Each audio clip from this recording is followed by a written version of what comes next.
Hello everyone, my guest at ARF Dashnakcutyun studio in LA is Filip Kanaian, a grandchild of legendary commander and general, Armenian hero Drastamat Kanayan. Hi Filip, and thank you so much for coming, for joining us. Thank you, it's an honor. I always say I have very lucky genetics. Thank you. So, I know a little bit about you and your family. Everyone knows about Dro, but after he moved to United States, not a lot of people know what's going on, what happened there, about his family, grandchildren. One of them is you. So tell me a little bit about yourself. What you do, where do you live, and what you do now. Okay, well, I'm a trial lawyer by trade, but to me that's just part of it. Also, we're all full-time Armenians. Yes. My family, we moved. My Dro actually didn't immigrate. He as an act of Congress, he got my father and my grandmother and my aunt all nationalized, but he maintained his Lebanese citizenship. Yes, that's right. But he moved to, I think, he had health issues or someone in the family. Yeah, he at the end of it, he would go back and forth between Boston and Lebanon, right, and other places, obviously. But when he at some point he developed cancer, and he was permanently, and that's where he passed in Boston, Massachusetts. Yeah. My father worked. He had to go work his way through school, and he ended up getting a job with Shell Oil. And we moved to Houston, Texas. Him, my brother Dro, and my mother. Yes, and your grandmother lived until 105 years in America. She was involved a lot of community activism, right? Yes. Tell me what you heard about your grandpa from your grandma, and also like American part of your family history. Well, our family history is very much like many immigrant families. We came here, we worked, we built a good life. Yes. We also always believed that we were connected to the homeland. Right. And one of the biggest things that for our family was that we wanted to return Dro to Armenia someday. Right. And in 2000, in 1998, Vazgen Sarkisian called, and that process completed after his death in 2000. Right. My life, I went to school, but also like, many ethnic communities, I had an Armenian side. The AYF was very big into my life. My father was in the ARF. We were taught. You grew up as Armenian, not American. Both. I would say, yeah. We grew up as both. My father had a letter from his father before he passed. And the letters gave Dro's advice to his son before he passed. And he gave him three things. Number one, remember your parents. You always have to be there for your family. Number two, to be a good Armenian, you have to be a good citizen of whatever country you live in, because that's the only way you can help Armenian. And three, don't forget your heritage. Right. Those were his advice. It wasn't go join this organization, join that organization. Just those. That should be your core principles. You live in Texas. How long have you lived there? I moved to Texas in 1980 as a child. So it's not like a big Armenian community there, right? No, it's not. But there still is like a community activism, stuff like that. Certainly, Houston's always had a church. Dallas also has a church. Mm-hmm. Dallas has a big festival in November from the 8th to the 10th, which we all like to go to. Yeah. I remember in the 80s joining the AYF, being active. We always had an ARF, we had an ANCA, we had a church, we had that was with the diocese. So there was always a community. There's always Armenians we can commune with. Yeah. I know you went back to Armenia. I mean, first time you went to Armenia, it was 1991, if I'm not mistaken, right before Armenia became independent. That's right? Correct, yeah. Yes. Me and my father. You went there like a few times, dozens of times probably. And I read like one interview of you, and you were talking about how proud you are about Armenian army. So after 44 days, after we lost Artsakh, let's say that, what type of feelings you have, like what kind of feelings you have right now? Because like our nation is feels like broken. It's like very confused situation right now. What is your feeling? I always love our army. We have to support our army. At the end of the war, we all felt a massive loss. But after 30 days, I looked at my friends and said, we can't sit here and feel bad about our situation. We have to start rebuilding. It's not a, hey, wallow in our pain. We need to revive patriotism in our hearts. In my belief, that is something we've lost to some degree. And I blame our institutions, I blame ourselves. Once we won, we took it easy. We have a wonderful army, we have a wonderful nation. And I believe if we reestablish our patriotism, we can reestablish what we've lost. Establishing patriotism. So, looking back to what's going on in Armenia right now, do you see like any patriotism? Like a lot of people, including myself, think like there is a movement against patriotism. What is your take on this? Like what's going on? Look, less than a month ago, probably 2 weeks ago, we all saw our Prime Minister in New York holding Erdogan's book, smiling, whatever. What is your take on this, please? I think there's been an internationalist view that has entered the Armenian identity. Yeah. And it's a view that I was raised is counter to my belief system. I'm hopeful our government recognizes these flaws and will change. You see pockets of patriotisms, but I think there's also a level of people feel like they've lost something and they just don't know how to get it back. And I think it's incumbent on us, the diaspora, and those and strong people in Armenia to remind them of why we were a great nation. Right now, there is a pressure from our enemies like Turkey, Azerbaijan, and there is also a point of view that the same pressure is coming from Armenian government to the diaspora. They lined up, they merged their powers like with Armenian government to destroy the Armenian diaspora. Do you feel it that way? I feel that right now there is a schism between the diaspora and Armenian government. And the government.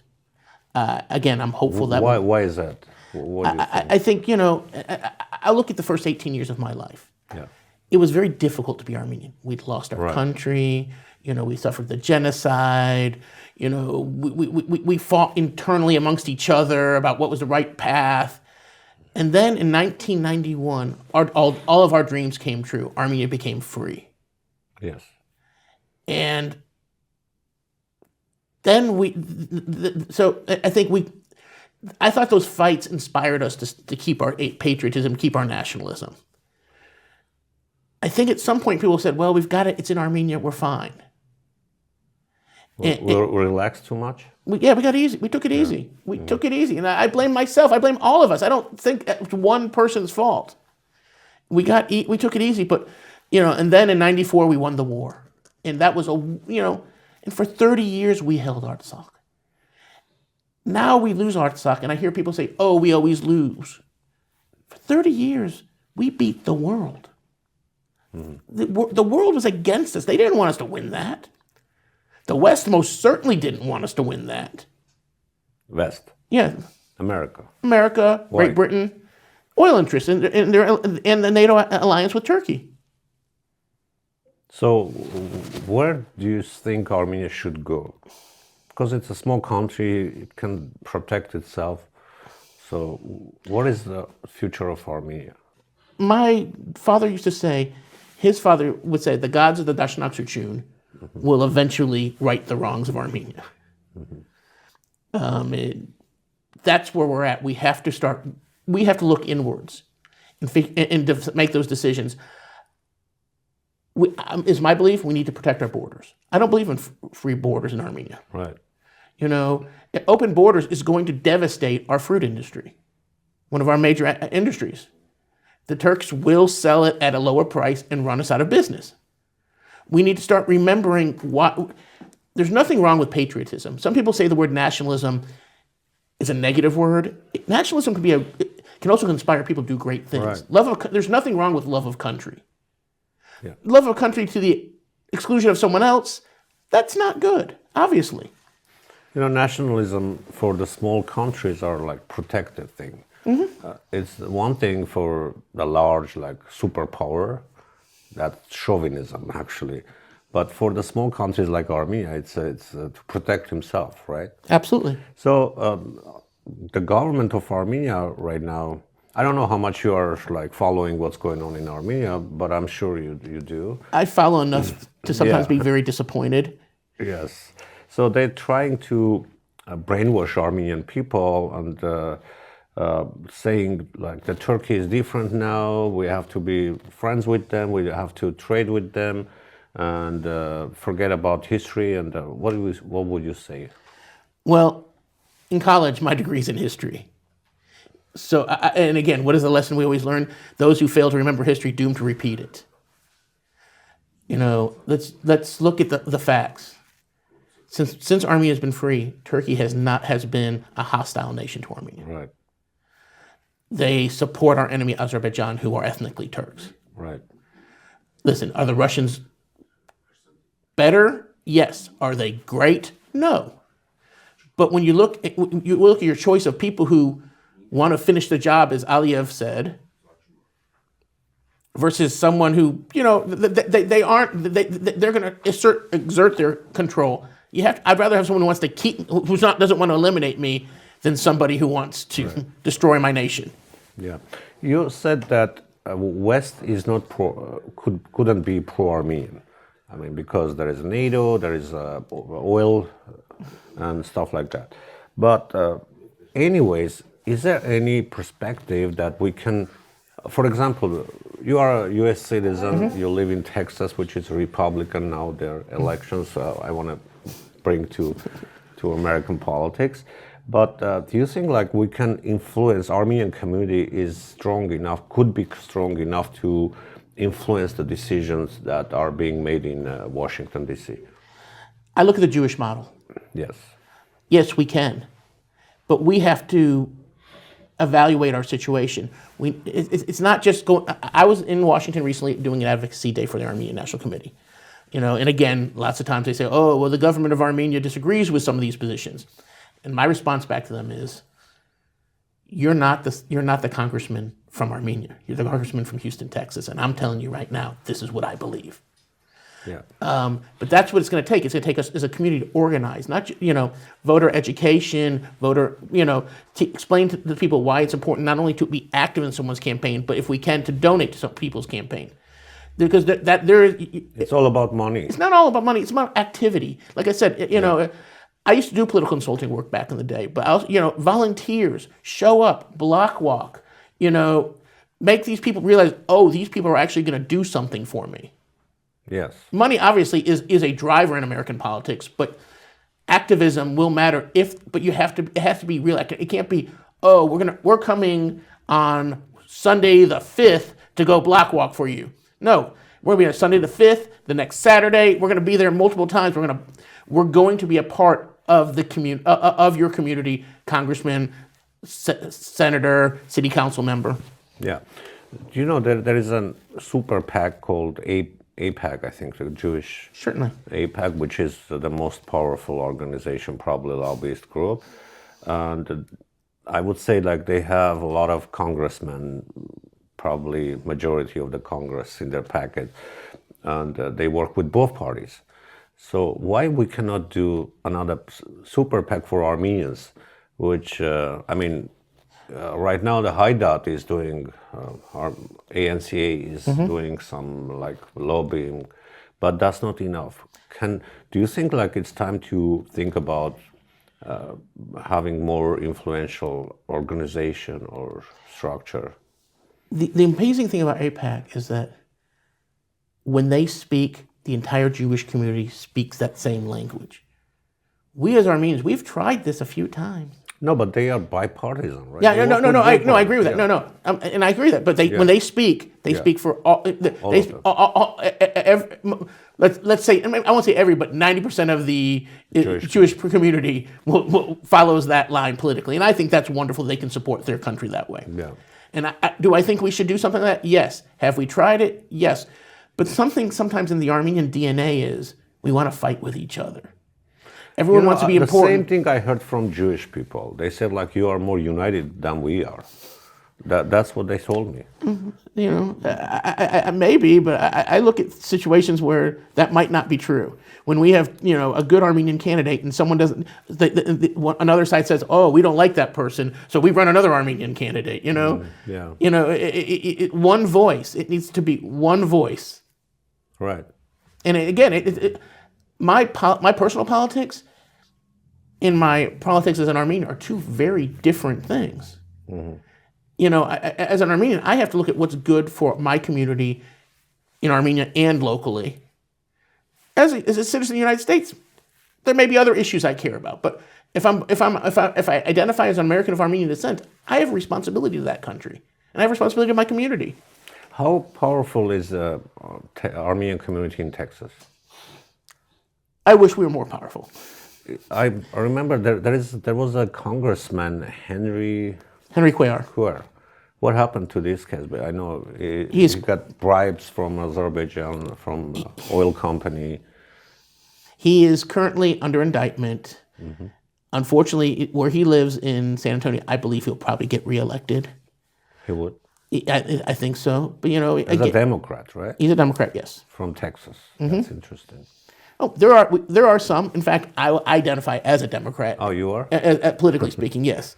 But like I said, there are a few, but statewide, Texas is very conservative. Yeah. But, so Armenian community, you think, like, is not influential enough to, like, hurt his campaign?